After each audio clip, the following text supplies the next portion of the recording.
I'm sure you have seen the story of this Titan submersible that has killed 5 billionaires who only wanted to go down the ocean to see the remains of the Titanic ship.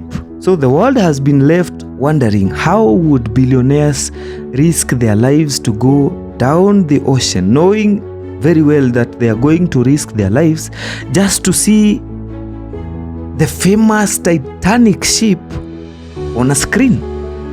But you cannot understand that unless you have watched this series called the Squid Game, where a group of billionaires come together and sponsor a game. And this game, the participants are poor people that are killing each other. And all these billionaires wanted, all these rich people who sponsored this game wanted, is excitement. You didn't understand? Let me explain. When you are a poor person, you look for money to afford at least food to eat. Then there comes a time you have enough money to buy food for today and for tomorrow and for the next day.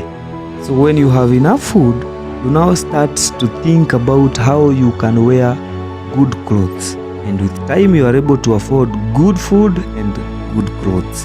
Time you get to a point where you can now get good food and you can wear good clothes.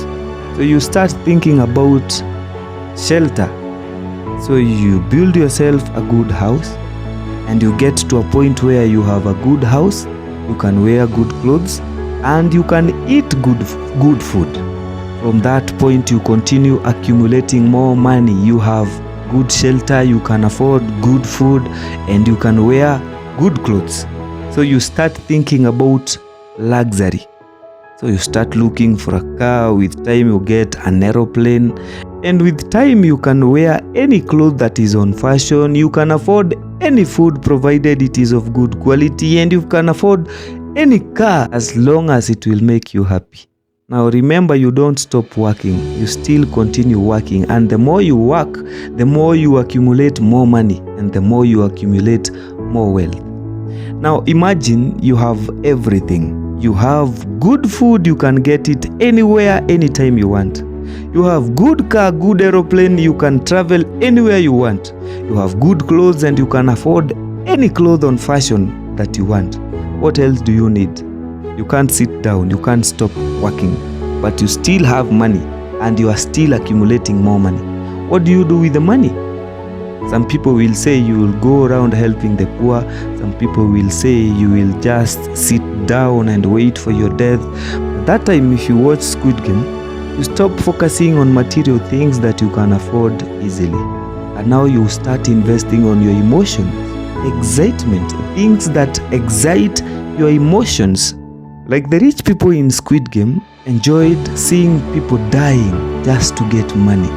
Seeing people sacrificing themselves just to get out of debts, out of poverty. So the same with these billionaires who died in the Titan. They have money, they can afford all the material things that they need. They have money, they can afford to go anywhere they want to go in the world and eat anything they want in the world and wear anything they wanted in the world, interact with anybody they wanted in the world. What is remaining? The emotions, excitement. So to go down there to watch the Titanic, take a photo of the Titanic, a photo that has never been taken by anybody in the world, is what was exciting them, because they were not doing that to get paid by the world. They were not doing that to get more money. They were just doing that to excite themselves, to excite their emotions.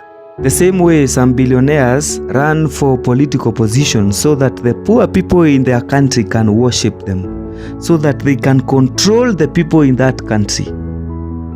It's the same way those billionaires were excited to go down there just to take a photo. So to you it may not make sense, but to them it made sense.